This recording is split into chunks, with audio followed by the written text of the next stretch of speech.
Hey everybody, this is Darren Van Dam and you are watching Flick Connection, the show that helps you get more out of movies, and today I want to tell you about some really great westerns you can currently watch on Amazon Prime.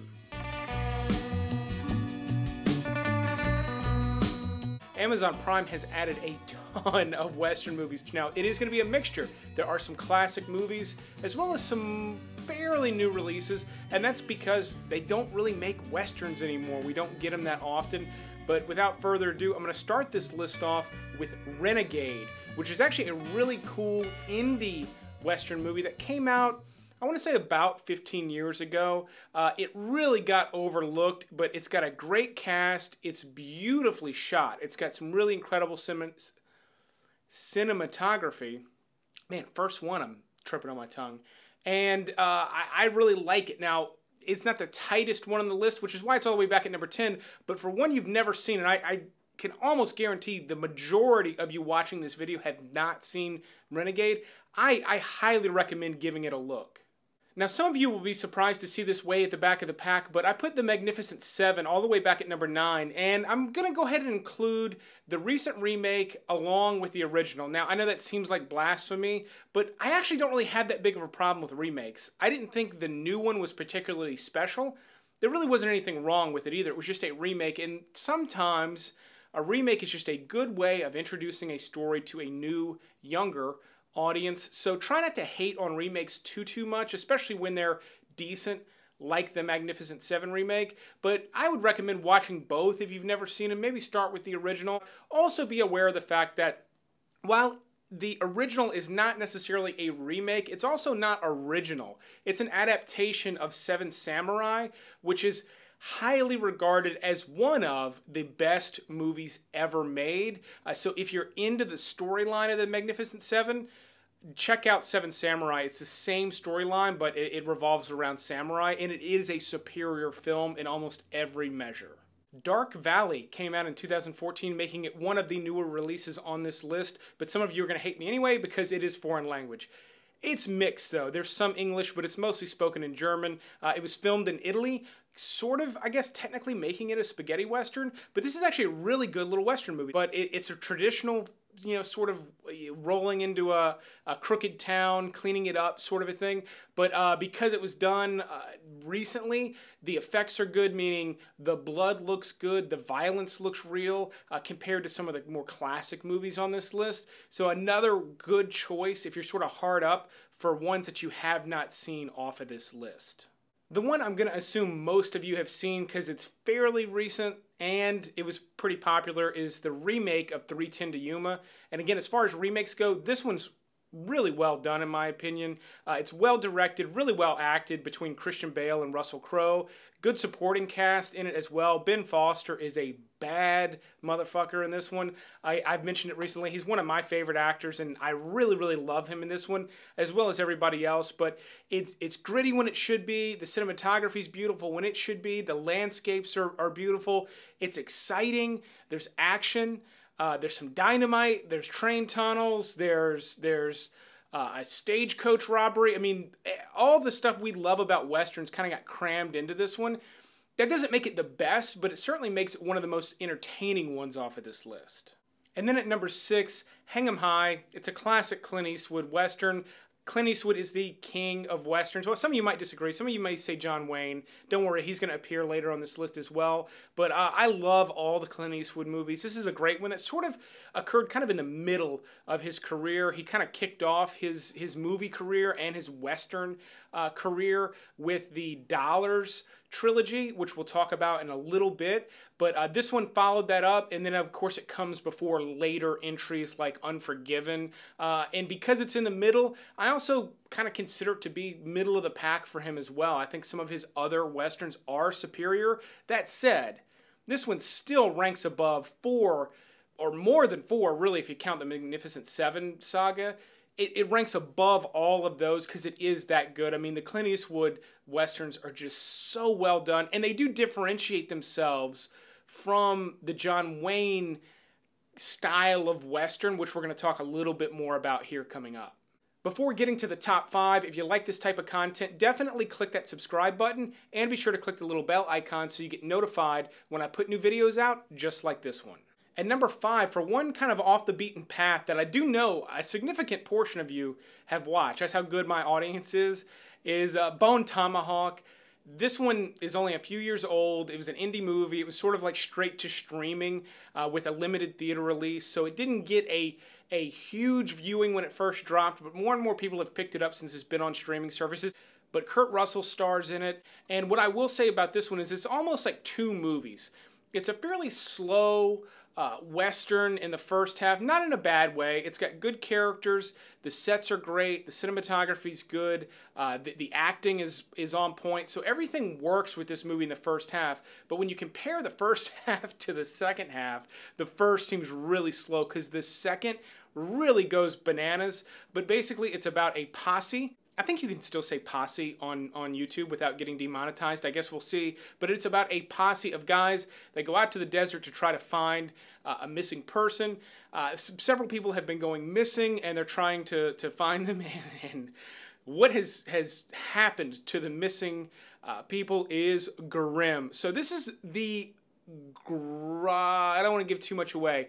This is the darkest and most disturbing movie on the list, but it's really, really great. If you liked Brawl and Cell Block 99 from last year, like I did, Bone Tomahawk is the same director from the previous year. Really cool, gritty, super, super macho stuff. If you're into that, this is just a fantastic one.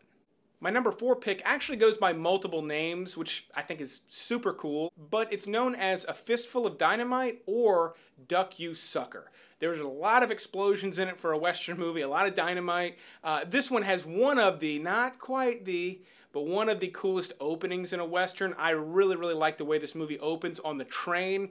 Pay attention to people's mouths. Then the main character gets introduced, and there's this gold banner that displays his name. There's all these cool little funky things that you now see in movies from directors like Quentin Tarantino. Sergio Leone was doing them way before anybody else. Really, really cool stuff in this one. To me, this would almost be my favorite on the movie if there weren't so many better movies coming up. And number 3, True Grit, the original True Grit, is on Amazon Prime. I grew up on this one. This is one that I watched a lot as a kid because it's not uber violent. There are some scenes of violence. There's certainly a lot of people getting shot in this one, but it's not bloody and it's not super violent. So I was able to watch it as a kid, and I loved it. This is my sort of introduction into Westerns, and it has stuck with me. I'll still watch this one and be entertained. I was super psyched for the Coen Brothers remake with Jeff Bridges. As beautiful as that movie is, I don't think... It's really well directed, well acted, there's so much to like about it, but I think it didn't quite capture, and it might just be a nostalgic thing for me, but it didn't quite capture the magic that the original had. I felt like it was sort of going through the motions, and it very much felt like a remake to me. That said, the original holds up so good. John Wayne's performance as Rooster Cogburn is great, but also, like I've said a few times recently, it's entertaining. Like, it's not just a good performance, it doesn't forget to entertain you, and it is a fun movie while also dealing with some heavier elements. I like it for those reasons. Now, for my last postmodern Western, it actually does not take place in the American West. It takes place in Australia, but it is by all means a Western. This is one of, if not the first feature film from director John Hillcoat. It stars Guy Pearce, Ray Winston, Emily Watson. It's beautifully shot, and this movie is called, I'll give you the name, The Proposition. Now, hopefully a lot of you have seen it, and hopefully a lot of you have not. If you have not seen it and you're not too turned off to some grit and some disturbing imagery, this is a must-watch. Now, it is not going to be the most disturbing thing you've ever seen, but I don't want to encourage people to watch this one that may be a little sensitive to some disturbing subject matter, because this is a gritty Western. Takes place in the Australian outback. The interesting thing about this to me, aside from just being a really good movie with a great story, amazing performances, incredible production design, it just looks amazing. An incredible score by Nick Cave, who's one of my favorite recording artists. Aside from all of that, I've always been really fascinated with how similar Australian history is to American history. So similar. There are major, major differences, but it's so similar that even they had the equivalent to what we consider to be the American West. It's just different enough to be new and exciting if you've never seen it on film. I cannot recommend this enough. There's another one that just recently got added, like so recently that I have not watched it, called Sweet Country. So if you've blown through all of these like me, if you've seen everything, check out Sweet Country. It looks like a good watch. If it is, I'll be telling you about it in upcoming weeks. And my number one pick is not one movie, it's 3 completely separate movies. How is that possible? It's the Dollars trilogy. That is A Fistful of Dollars, For a Few Dollars More, and The Good, the Bad, and the Ugly. The great thing about this trilogy, quote-unquote trilogy, is it's not actually a trilogy. They are 3 separate movies directed by Sergio Leone, starring Clint Eastwood with similar supporting actors. There are actors that are in 2 out of the 3, and they're not playing the same character. Now, that is a common misconception, because Clint Eastwood wears the same poncho, he's basically got the same costume on, and he's playing essentially the same character, but it's not. It's written as a different character, he's called by a different name, it's a different story. The villain in the first 2 is played by the same actor, yet he's not the same character. They play together so beautifully for movie lovers. To me, you're really able to see Leone figure out this story.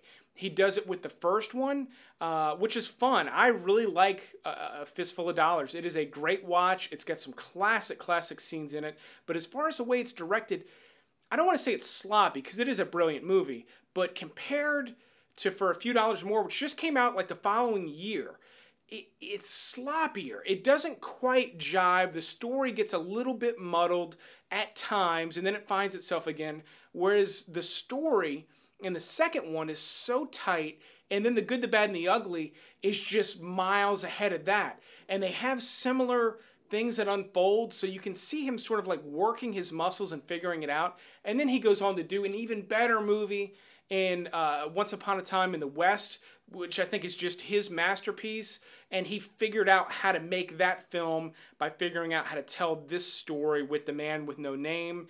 It also goes by that. It's called, I believe it's called The Man with No Name Trilogy. I'm getting super nerdy and particular with these, but I do love them. Again, even if you've seen them, if you haven't watched them in consecutive order in a long time, if you're a movie lover, like a true movie lover, you're not just looking for mindless stuff to watch while you mess around on your phone, I would encourage you to start from the beginning, watch all 3, and really examine how the directing style evolves across all 3. It's really, it blew me away when I realized it recently, so I'm happy I can bring that to you here. If you want to support the channel, you can do so a number of ways. I have a Patreon. There's a link to that in the description. I've got a t-shirt shop. Link to that in the description. Patreon supporters do get a free t-shirt depending on which tier you pick, so those are great. But just liking, commenting, and sharing really helps the channel grow. Expecting some big things from the channel this year, so thank you to everyone who watched me in 2018, and welcome anyone who's just finding me here this year. I will also link to a playlist I put together. It's free to listen to on Spotify. It is country music that I like. It's a curated list from me. I am not a country music fan, but these are some tracks I really love, and this seems like a perfect place to share it. So if you want to listen to some tunes as well, look for that link. But I will keep making videos like this one as long as you keep watching them. Thanks for checking this one out, and you will see me on the next one.